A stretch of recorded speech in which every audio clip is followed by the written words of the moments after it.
Chapter 4 है वंशागति और विविधता के सिद्धांत, 12th बायोलॉजी। 1 अंक, 2 अंक, 3 अंक, 4 अंक के प्रश्न जो बोर्ड परीक्षा में आते हैं और इम्पॉर्टेंट है, उन प्रश्नों को देखिए। तो यहाँ पहला प्रश्न देखिए, प्रश्न है डीएनए पृथक्करण एवं शोधन की तकनीक का विकास किया था। तो इसका सही आंसर है वाटसन एवं क्रिक ने। फिर है अगला क्वेश्चन, कोशिका द्रव्य में पाए जाने वाले आनुवंशिक पदार्थ को क्या कहते हैं? तो ये कहलाते हैं प्लाज्मोन। फिर है गुणसूत्रों का मुख्य कार्य है, ये तीसरा क्वेश्चन। तो जो ऑप्शन है उसके अनुसार माता पिता के लक्षणों को संतानों में वंशागत करना ये गुणसूत्रों का कार्य होता है। फिर है बैक्टीरियोफेज का आनुवांशिक पदार्थ है, तो ये होता है एक रज्जु आरएनए अथवा द्विरज्जु डीएनए। ये डी वाला ऑप्शन इसका सही है। इसके बाद है जीन शब्द संकेत करता है, तो डीएनए के उस भाग को जो एक पॉलीपेप्टाइड को कोड कर सके वह जीन कहलाता है। फिर अगला प्रश्न देखिए, छठवां प्रश्न है केंद्रक बाह्य आनुवंशिक पदार्थ जिस किसमें पाया जाता है? तो केंद्रक के बाहर जो आनुवंशिक पदार्थ पाया जाता है वो प्लास्टिडों में पाया जाता है। फिर है क्वेश्चन, आनुवंशिक सूचना जो संतानों में कोशिका द्रव्य द्वारा आती है उसको बोलते हैं कोशिका द्रव्यीय वंशागति। फिर है हीमोफेलिया रोग है, तो ये एक्स सहलग्न या लिंग सहलग्न रोग है। फिर है प्रश्न, डाउन सिंड्रोम किस गुणसूत्र की एक प्रति की अधिकता से होता है? तो ये 21वें नंबर के गुणसूत्र में अधिकता हो जाती है। इसके बाद है 10वां इसका ऑप्शन वाला प्रश्न, वंशागति का गुणसूत्रीय सिद्धांत किसने दिया? तो ये दिया सटन और बोवेरी ने। इसके बाद यहाँ खाली स्थानों की बात करते हैं। जो इम्पोर्टेंट है केवल उन्हीं प्रश्नों को हम समझ रहे हैं, इन्हीं को आपको अच्छे से तैयार करना है, इसी से बोर्ड एग्जाम में पूछे जाएंगे। वे जीन्स जो एक ही गुणसूत्र पर रहने की प्रवृत्ति रखते हैं खाली स्थान कहलाते हैं, तो ये कहलाते हैं सहलग्न। इसके बाद यहाँ पर गुणसूत्र खाली स्थान के वाहक होते हैं, तो ये पैतृक गुणों के वाहक होते हैं। उत्परिवर्तन की इकाई है, ये होती है न्यूटन। फिर मनुष्य में लिंग निर्धारण होता है खाली गुणसूत्र द्वारा, ये होता है एक्स वाई गुणसूत्र द्वारा। फिर मनुष्य के शुक्राणु में गुणसूत्रों की संख्या खाली स्थान होती है, तो उसके शुक्राणु में दो गुणसूत्र होते हैं, वो भी एक्स और वाई। फिर है आनुवांशिकी का जनक खाली स्थान को कहा जाता है, तो ये कहलाते हैं जॉन ग्रेगर मंडल। फिर है अगला, ड्रोसोफिला मेलानोगास्टर पर खाली स्थान ने कार्य किया, तो ये किसने कार्य किया? टी एच मॉर्गन ने। अब यहाँ प्रश्न है सही जोड़ी का, इसमें देख लीजिए। ये है डाउन सिंड्रोम, तो ये यही कहलाता है 21वीं जोड़ी में 3 गुणसूत्र हो जाते हैं। फिर है टर्नर सिंड्रोम, तो ये 45 गुणसूत्र के कारण हो जाता है। फिर है क्लाइन फिल्टर से सिंड्रोम, तो ये होता है एक्स एक्स वाई गुणसूत्र। फिर होता है सिंड्रोम, सिंड्रोम का मतलब होता है रोगग्रस्त की स्थिति। फिर है रंग वर्णांधता, ये जो है लिंग संलग्नता के कारण होता है। और आपको ये भी समझना है कि जो प्रश्न जोड़ी में है खाली स्थान में है वो किसी दूसरे फॉर्मेट में भी पूछे जा सकते हैं। कोई ज़रूरी नहीं है कि खाली स्थान वाला खाली स्थान में आए, सत्य सत्य में आ सकता है या विकल्प में आ सकता है। तो आपको इस तरह से तैयार करना है कि किसी भी फॉर्मेट में आए, ये हमसे बन जाए। अब आगे वाले इसको देख लेते हैं, इस जोड़ी को भी देखते हैं। तो यहाँ है न्यूक्लियोसाइड, तो न्यूक्लियोसाइड जो होते हैं वो शर्करा और नाइट्रोजनी क्षार कहलाते हैं। फिर है सहलग्नता, तो सहलग्नता क्या है? समूह में जीन की वंशागति। इसके बाद है न्यूक्लियोटाइड, तो न्यूक्लियोटाइड जो होता है उसके भीतर शर्करा क्षार और ये PO4 अम्ल है। फिर है पॉलीन्यूक्लियाइड श्रृंखला के छोटे छोटे टुकड़े, तो इनको बोला जाता है ओकाजाकी खंड, तो यहाँ पर इससे मिलाएंगे। फिर है गुणसूत्र, तो गुणसूत्र कहाँ पाए जाते हैं? नाभिक में, तो इस तरह से ये इसका जोड़ी मिलाना है। चलिए देखते हैं एक शब्द में उत्तर या एक वाक्य में उत्तर। तो द्विलिंगी पुष्प में संकरण हेतु परागपोषकों को निकालने की क्रिया कहलाती है। तो ये विपुंसन कहलाती है। पिछले चैप्टर में भी हमने इस क्वेश्चन को देखा था। जीवों में पाई जाने वाली विशिष्ट इकाई जो अगली पीढ़ी में लक्षणों को निर्धारित करती है, तो उसे या तो कारक कहते हैं या जीन कहते हैं। दो भिन्न गुणों वाले जनकों के बीच संकरण से उत्पन्न संतति कहलाती है, तो इसे हम क्या कहते हैं? संकर। फिर है अगला प्रश्न, दो विपर्याय लक्षणों वाले एलील्स के एक साथ उपस्थित होने पर एक एलील के प्रभाव दिखाई देने की घटना क्या कहलाती है? प्रभाविता। फिर है एक ऐसा क्रॉस जिसमें दो लक्षणों की वंशागति का अध्ययन किया जाता है, इसे कहा जाता है द्विसंकर क्रॉस। फिर अगली स्थिति है ऐसी स्थिति जिसमें एक जीन दो अथवा दो से अधिक लक्षणों को निर्धारित करते हैं, उसे कहा जाता है बहुप्रभाविता। फिर जब एक जीन अधिक प्रभाव दिखाता है, तो उसे क्या कहते हैं? तो वो कहलाता है प्रभावी जीन। सह प्रभाविता का एक उदाहरण दीजिए।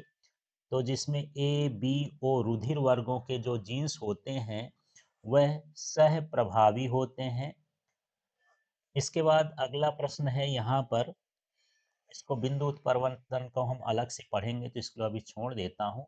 यहाँ 10वां प्रश्न देखिए, किसी लक्षण विशेष की पीढ़ी दर पीढ़ी वंशागति का चित्रात्मक निरूपण क्या कहलाता है? इसे कहा जाता है वंशावली, या इसी को बोलते हैं पेडिग्री। फिर वह रोग जिसमें चोट लगने पर रक्तस्राव नहीं होता है या रक्तस्राव नहीं रुक पाता है, उसे क्या कहा जाता है? हीमोफीलिया। फिर वह विशिष्ट डीएनए खंड जो आनुवंशिक इकाई की तरह कार्य करता है, वो क्या कहलाता है? जीन। फिर है लिंग गुणसूत्र को छोड़कर सभी गुणसूत्र क्या कहलाते हैं? इनको कहा जाता है ऑटोसोम। फिर है लिंग सहलग्नता के किसी एक उदाहरण को लिखिए, तो ये क्या कहलाता है? वर्णांधता। फिर है बिंदु उत्परिवर्तन के कारण कौन सा रोग होता है? तो इसको बोलते हैं दात्र कोशिका अरक्तता। ये आप हिंदी से भी इसको, जो अंग्रेजी में लिखा है सिकल सेल एनीमिया, ऐसा भी लिख सकते हैं। फिर मेंडल के स्वतंत्र अपवहन के नियम का अपवाद क्या है? तो ये कौन सा है? सहलग्नता है। चलिए अब देखते हैं जो प्रश्न 2 अंक के हैं और इस बोर्ड परीक्षा के लिए इम्पोर्टेंट हैं। मेंडल की सफलता का सबसे प्रमुख कारण बताइए। मटर में मेंडल ने जिन 7 गुणों को चुना, उन सातों गुणों में एक प्रभावी तथा दूसरा अप्रभावी होता है। साथ ही प्रत्येक गुण से संबंधित जीन अलग अलग गुणसूत्रों पर स्थापित होते हैं, जिसके कारण सांख्यिकी परिकलन आसानी से मेंडल द्वारा संपन्न किया जा सका और निश्चित निष्कर्ष प्राप्त किए जा सके। तो यहाँ पर दो चीज़ें आपको समझना है कि प्रत्येक गुण अलग अलग जीन गुण अलग अलग गुणसूत्रों पर स्थापित थे, और दूसरा ये समझना है कि जो दो लक्षण दिए, उसमें से एक प्रभावी होता था और एक अप्रभावी होता था। फिर यहाँ अगला प्रश्न है, मेंडल के पृथक्करण के नियम को उदाहरण सहित लिखिए। तो इस नियम के अनुसार युग्मकों के निर्माण के समय कारकों के जोड़ों के कारक अलग अलग हो जाते हैं, और इनमें से केवल एक ही कारक एक युग्मक में जाता है। इस सिद्धांत को युग्मकों की शुद्धता का सिद्धांत भी कहा जाता है, या मेंडल के पृथक्करण का नियम भी कहते हैं। जैसे यहाँ देखिए, जब मटर के लंबे तथा बौने पौधों के बीच संकरण कराया जाता है, तो पहली पीढ़ी में सभी संकर लंबे पौधे बनते हैं। लेकिन जब प्रथम पीढ़ी के पौधों को आपसी संकरण कराया जाता है, तो दूसरी पीढ़ी में लंबे तथा बौने पौधों के बीच 3:1 का अनुपात होता है, जो इस बात को प्रमाणित करता है कि युग्मकों के निर्माण के समय जोड़े से जीन पृथक हो जाते हैं। आप चाहें तो संकर वाला चित्र भी बना करके इसमें बता सकते हैं कि यहाँ पर ये लंबे पौधे हो गए, ये बौने पौधे हो गए, इनका संकरण हुआ तो सभी लंबे पौधे हुए, ये F1 पीढ़ी हो गई। फिर जब अगली पीढ़ी में बनाते हैं तो उस तरह से भी बना सकते हैं। चेकर बोर्ड ये बनाइए, यहाँ पर टी, यहाँ पर टी, यहाँ टी, यहाँ टी, कैपिटल स्मॉल, तो ये टी टी हो गया, इसमें टी और टी, इसमें टी और टी, और इसमें टी टी, इन सबको मिला के इस तरह से तो 3 लंबे और एक बौना पौधा बनता है। इस तरह से भी आप इसको बना के समझा सकते हैं। अब देखिए प्रश्न है, क्या कारण है कि लिंग संलग्न रोग पुरुषों में होते हैं स्त्रियों में नहीं? तो चलिए इसको समझते हैं। मनुष्यों में लिंग संलग्न गुण जैसे रंग वर्णांधता, हीमोफीलिया, मायोपिया, गंजापन आदि के जीन वाई गुणसूत्र पर पाए जाते हैं, और वाई गुणसूत्र का स्थानांतरण पिता से पुत्र में होता है। यही कारण है वाई गुणसूत्र संलग्न लक्षण केवल पुरुषों में ही दिखाई देते हैं। अब यहाँ प्रश्न है, जब एक सामान्य स्त्री का विवाह एक वर्णांध पुरुष से होता है तो उस स्त्री से होने वाली संतान की वर्णांधता की वंशागति को चित्र द्वारा समझाइए। तो इस तरह से हम लिख सकते हैं, मैं अलग से बना देता हूँ। ये एक्स एक्स है तो ये सामान्य स्त्री है, और यहाँ एक्स सी वाई कर देता हूँ, ये कलर ब्लाइंडनेस सी का मतलब ये पुरुष है, वर्णांध पुरुष हो गया। जब हम इसकी वंशागति कराएंगे तो यहाँ से इस x को ये देखेंगे तो ये x और साथ में ये एक्स सी हो गया। फिर इसी x का जो है इसके साथ कर लेंगे तो ये x और एक्स सी हो गया। इसी तरह से इसका y के साथ करेंगे तो ये हो जाएगा एक्स वाई। अब हम इस x का भी y के साथ करेंगे, ये क्या हो जाएगा, एक्स वाई हो जाएगा। इस तरह से यहाँ पर 50% वाहक लड़कियां और सामान्य लड़के जो हैं 50% होंगे। इस तरह से हमको चित्र में बना करके बताना है। अब अगला प्रश्न है यहाँ, जीनोटाइप एवं फिनोटाइप में 3 अंतर लिखिए। तो चलिए इनके अंतर को देखते हैं। जीन प्रारूपी या जीनोटाइप, समलक्षणी या फिनोटाइप। यह जीन संगठन को व्यक्त करता है। यह जीवों के आकार, रंग, रूप को व्यक्त करता है। जीनोटाइप का लक्षण एक समान होता है, किसी प्रकार के कारक प्रभावित न करें। तो ये भले एक समान दिखें, लेकिन इनका यदि उसे जीनिक संगठन अलग अलग हो सकता है। जैसे मान लीजिए यदि हम कैपिटल टी टी करें तब भी पौधा लंबा है, कैपिटल टी स्मॉल टी करें तब भी पौधा लंबा होता है। तो मतलब इनका जो समान आकार समान दिखता है, तो जीन भिन्न हो सकते हैं। लेकिन यहाँ पर ये है कि ये जीनों के लक्षण एक समान नहीं भी दिखते हैं, ये भी आपको समझना है। इसका स्थापन पूर्वज के गुणों के आधार पर किया जा सकता है। इनका ऊपरी रूप ही इनका प्रतिनिधित्व करता है। इस तरह से आप जीनोटाइप और फिनोटाइप में अंतर लिख सकते हैं। यदि आपसे दूसरे अंतर आते हैं तो उस तरह से भी आप इस अंतर को लिख सकते हैं। अब यहाँ अगला प्रश्न है, ये 3 अंकों के प्रश्न हैं, इनको देखिए। आनुवंशिक की विभिन्नता के कारणों पर प्रकाश डालिए। ये आनुवांशिक विभिन्नता किन किन कारणों से होती है, इसको हमको समझाना है। तो सबसे पहला कारण लिख देते हैं, गुणसूत्रों की संख्या में परिवर्तन। तो जब किसी जीव के गुणसूत्रों की संख्या बदल जाती है, तब उन पर स्थित आनुवंशिक पदार्थ की मात्रा भी बदल जाती है, जिसके कारण विभिन्नता पैदा होती है। तो जीवों में विभिन्नता गुणसूत्र में परिवर्तन के कारण उत्पन्न हो सकती है। अगला पॉइंट है जीन उत्परिवर्तन। तो जीन संरचना में परिवर्तन के कारण आनुवंशिक विभिन्नता पैदा हो सकती है, इसे हम जीन उत्परिवर्तन कहते हैं। इसके बाद देखते हैं गुणसूत्रों की संरचना में परिवर्तन। इसके कारण जीन के विन्यास में परिवर्तन हो जाता है, जिससे जीवों में विभिन्नता पैदा हो जाती है। फिर है लैंगिक जनन। इस जनन के समय जीन विनिमय के कारण भी विभिन्नता पैदा होती है। इस तरह से ये कारण है जिससे किसी जीव में विभिन्नता पैदा हो सकती है। अब देखिए यहाँ पर प्रश्न है, एक हीमोफीलिया के रोगी पुरुष का विवाह यदि एक सामान्य स्त्री से कर दिया जाए तो इससे उत्पन्न संतति को रेखा चित्र द्वारा प्रदर्शित करिए। तो सबसे पहले यहाँ देखते हैं हीमोफिलिक रोगी है, पुरुष है। तो यहाँ पर उसका जो जीन होगा एक्स और यहाँ पर एच लिख देता हूँ, ये वाई हो गया, ये हो गया हीमोफिलिक पुरुष। और सामान्य स्त्री में एक्स एक्स गुणसूत्र पाए जाएंगे। अब मान लीजिए इस एक्स का जो है संकरण इस वाले से होता है, तो ये हो जाएगा एक्स एच और क्या हो गया एक्स। और इसी तरह से इसका इससे होता है, तो क्या हो जाएगा एक्स एच और क्या हो गया एक्स। अब हम वाई वाले का देखते हैं, तो यहाँ पर वाई का इस एक्स से हो गया तो एक्स वाई हो गया, और इस से एक्स से हुआ तो ये भी एक्स वाई हो गया। तो यहाँ पर ये जो हैं वाहक कहला गई, ये लड़की हैं, और ये क्या है लड़का है। तो 50% वाहक लड़कियां और 50% सामान्य लड़के इस अ, से उत्पन्न होने की संभावना होगी या इनकी वंशागति दिखाई देगी। अब यहाँ अगला प्रश्न है, टर्नर सिंड्रोम क्या है? इसके 3 लक्षण लिखिए। 3 अंकों के प्रश्नों को देख रहे हैं, और आपको समझना है कि छोटे 1 नंबर 2 नंबर के प्रश्न भी इन्हीं से छोटा करके पूछता है।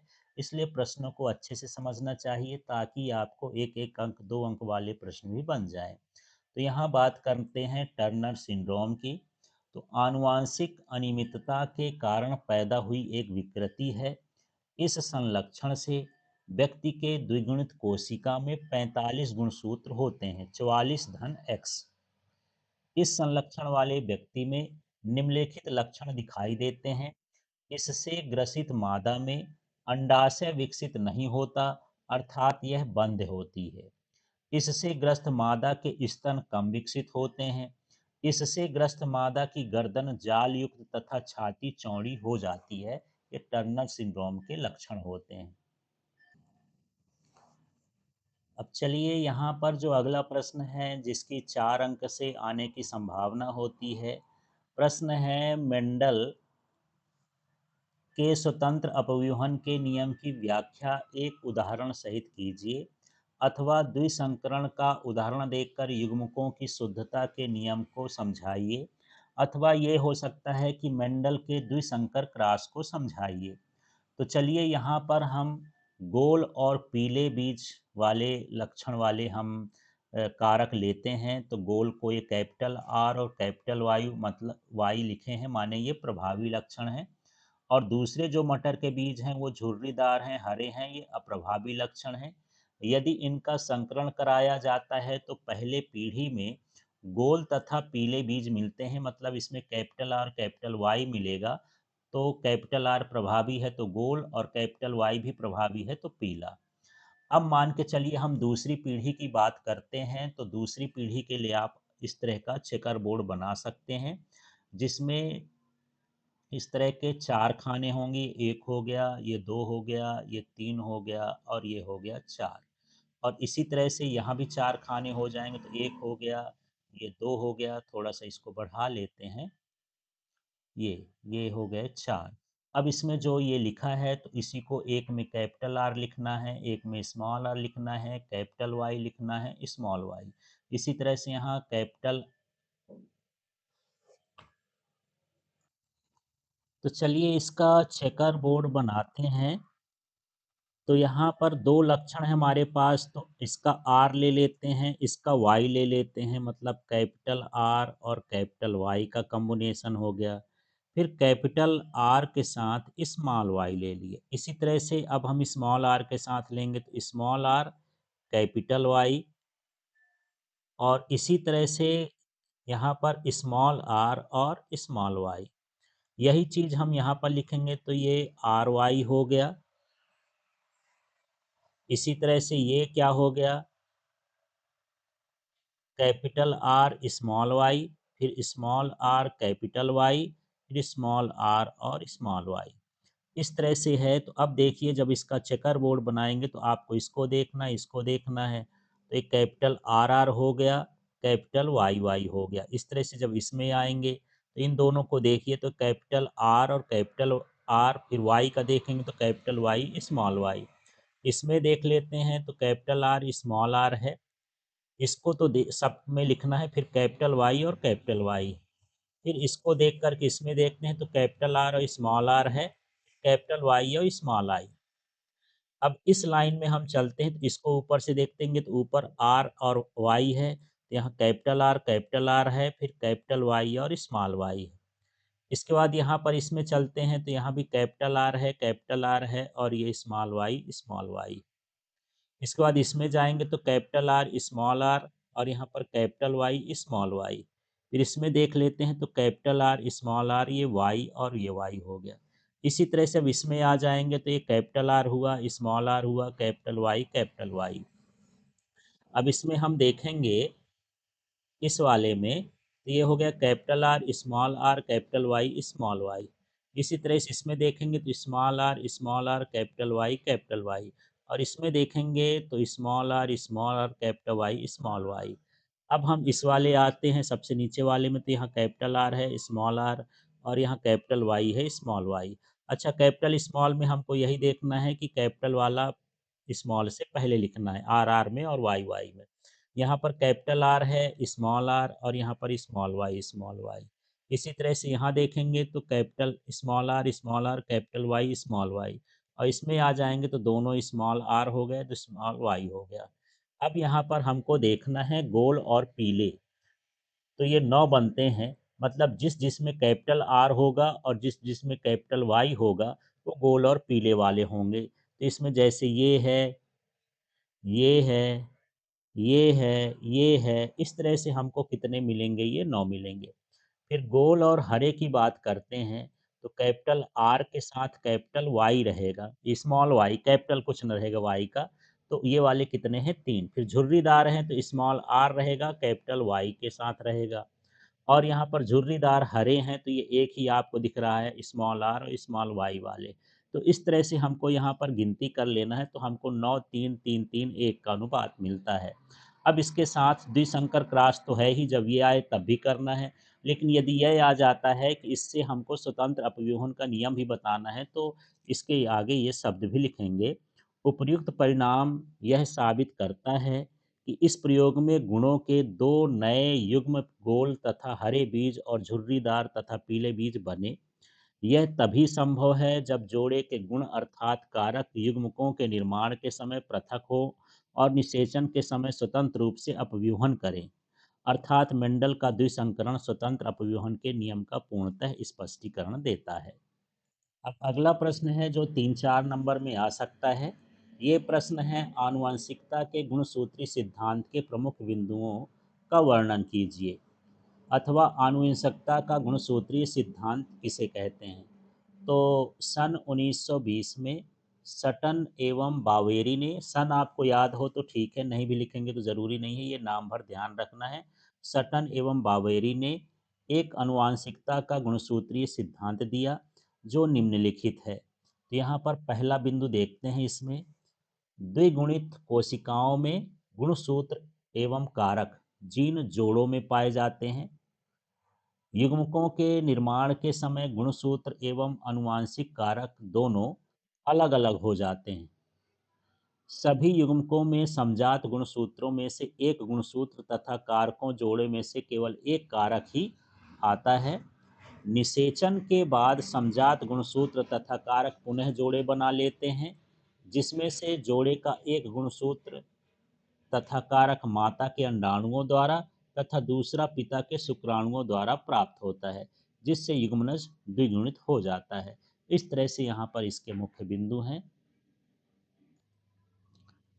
अब यहाँ पर है, मेंडल द्वारा प्रयोगों के लिए मटर के पौधे चुनने का क्या लाभ है और क्या सफलता का क्या कारण है, इस तरह से मटर के पौधे का ही चुनाव क्यों किया गया, उसका उत्तर भी यही है।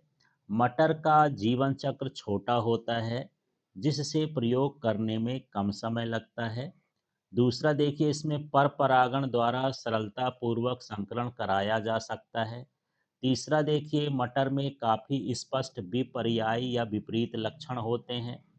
चौथा है, सामान्यतः मटर में स्वपरागण एवं निषेचन होता है, जिसके कारण पौधे समयुग्मजी होते हैं और पीढ़ी दर पीढ़ी इसके पौधे शुद्ध लक्षण वाले बने रहते हैं।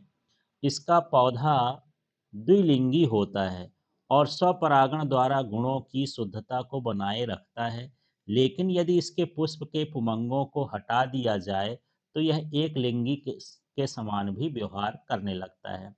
संकरण से प्राप्त संकर पौधे पूर्णतः जननक्षम होते हैं।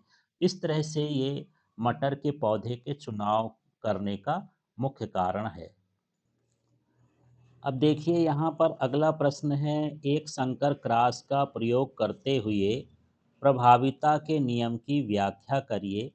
तो ये शब्द लिखना आवश्यक नहीं है, चित्र आप डायरेक्टली बना सकते हैं, पर शब्द ऑप्शनल है, पढ़ देता हूँ। एक संकर क्रॉस वह क्रॉस का संकरण है जिसमें केवल एक जोड़ी विपरीत गुणों की वंशागति का अध्ययन किया जाता है। जैसे मटर के लंबे पौधे का बौने पौधे के साथ कराया गया संकरण एक संकर क्रॉस कहलाएगा। इस संकरण में पहली पीढ़ी में केवल लंबे पौधे बनते हैं, जबकि जो दूसरी पीढ़ी होती है लंबे एवं बौने पौधों के बीच फिनोटाइपिक अनुपात 3:1 का होता है, और जो जीनोटाइप का अनुपात होता है 1:2:1 होता है। अर्थात एक शुद्ध लंबा, दो संकर लंबे और एक शुद्ध बौने पौधे बनते हैं।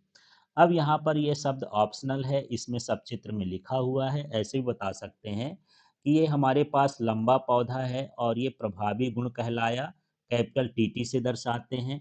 यह बौना पौधा है, इसको कैपिटल स्मॉल टी से दर्शाते हैं।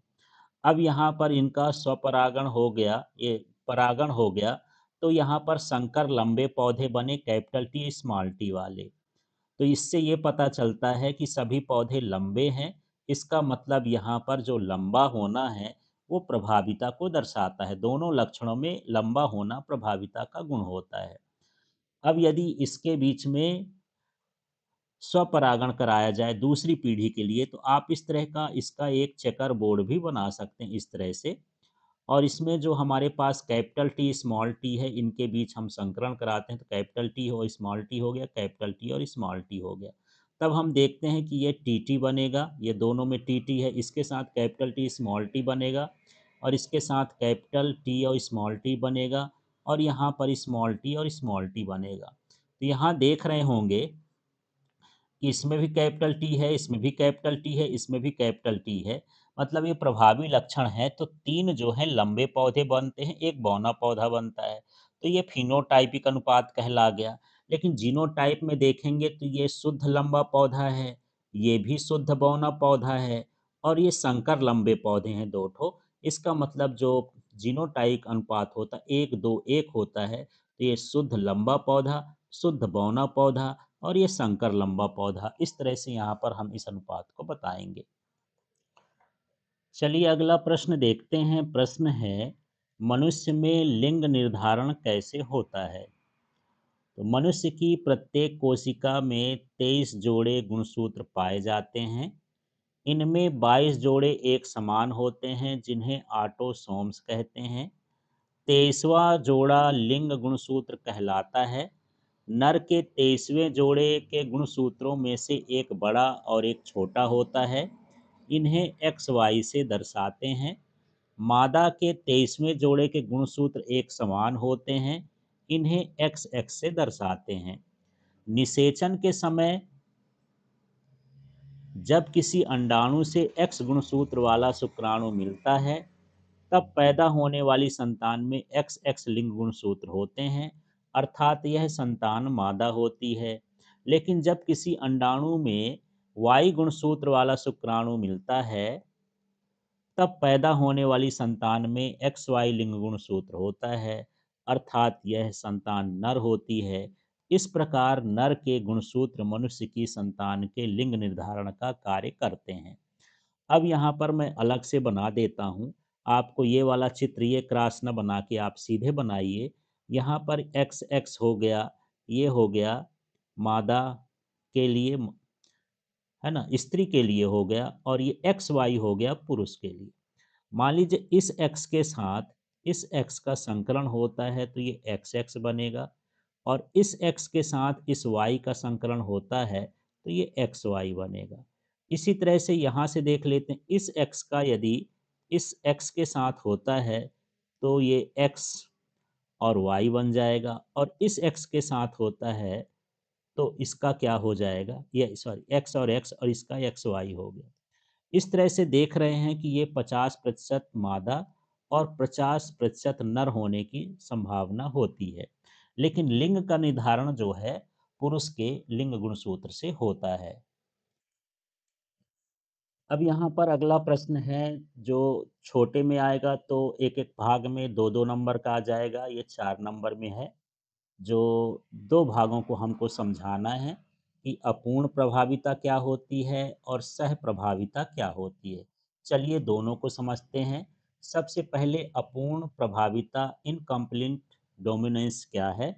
जब एक जोड़े गुण का प्रभावी गुण अप्रभावी गुण को पूरी तरह से दबा देता है या दबा नहीं पाता है, तब एक तीसरे गुण की अभिव्यक्ति होती है। इस क्रिया को अपूर्ण प्रभाविता कहते हैं।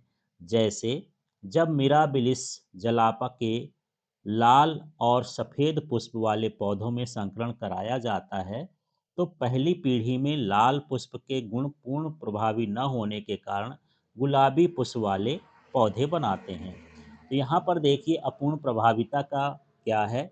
ये लाल पुष्प है कैपिटल आर और यहाँ सफ़ेद पुष्प है स्मॉल आर।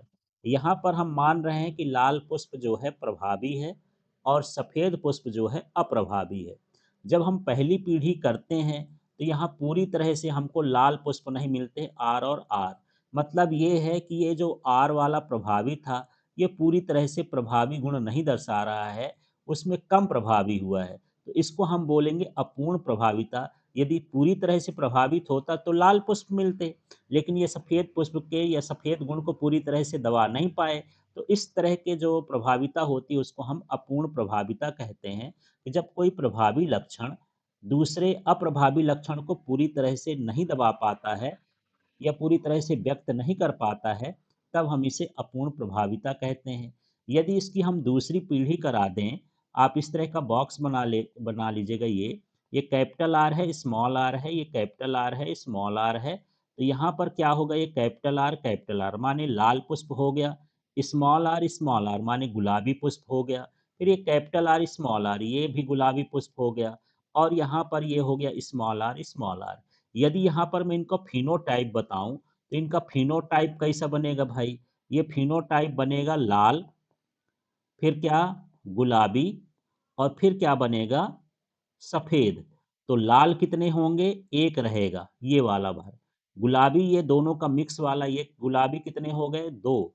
और यहाँ पर सफ़ेद कितना हो गया, एक। इस तरह से इसका फिनोटाइप प्राप्त होता है। तो ये जो बता रहा है ये बता रहा है कि यहाँ पर अप्रभावी लक्षण माने अपूर्ण प्रभाविता हुई है। अब देखिए सह प्रभाविता माने यदि साथ साथ दोनों प्रभावित हो जाएं, अपने गुण को दर्शाएं, तो उसको हम सह प्रभाविता कहते हैं। तो देखिए सह प्रभाविता में युग्म विकल्पी जोड़े के सदस्य प्रभावी या अप्रभावी नहीं होते, ये दोनों ही F1 पीढ़ी में समान रूप से प्रकट होते हैं। यह प्रक्रिया सह प्रभाविता कहलाती है। जैसे मानव रक्त समूह में यदि हमारे पास एलील ए है और यहाँ पर बी है, तो ये दोनों सह प्रभावी होते हैं क्योंकि ये दोनों लक्षण प्रारूप ए बी में अभिव्यक्त होते हैं। माने उसमें ए भी रहेगा बी भी रहेगा, समान रूप से रहेगा। इस तरह से ये सह प्रभावी जीन कहला जाएंगे। प्रत्येक अपना प्रतिजन उत्पन्न करता है, दूसरे की अभिव्यक्ति को नहीं रोकता है। इसलिए जो एबीओ होता है ये मानव रुधिर वर्ग बहुविकल्पिता को भी प्रदर्शित करता है। अब देखिए अक्सर पूछे जाना वाला प्रश्न है 14वां, बिंदु उत्परिवर्तन क्या है, एक उदाहरण दीजिए। तो बिंदु उत्परिवर्तन को समझते हैं, इसको पॉइंट म्यूटेशन कहते हैं। जीन उत्परिवर्तन जिसमें एकल नाइट्रोजन क्षारक का प्रतिस्थापन, विलोपन या निवेशन होता है, उसे बिंदु उत्परिवर्तन कहते हैं। आपको ये ध्यान रखना है कि जो भी जीन है उसमें एकल नाइट्रोजन क्षारक पर या एक जीवन के प्रतिस्थापन हो जाए, विलोपन हो जाए, या वो नष्ट हो जाए, या कोई नया जीन डाल दें, तो उसके कारण जो परिवर्तन होता है जीन में, उसकी शारीरिक संरचना में, उसे बिंदु उत्परिवर्तन कहते हैं। जैसे यहाँ पर देखिए मनुष्य में दात्र कोशिका अरक्तता, सिकल सेल एनीमिया रोग जो है डीएनए के एक नाइट्रोजन क्षार के परिवर्तन के कारण होता है, माने ये एक बिंदु उत्परिवर्तन का उदाहरण है। तो इस तरह से इस चैप्टर के इम्पोर्टेंट क्वेश्चन हैं, इनको आप अच्छे से तैयार करिए। जो बड़े क्वेश्चन हैं उनको लिख के देखिए और यही प्रश्न बोर्ड परीक्षा में पूछे जाएंगे।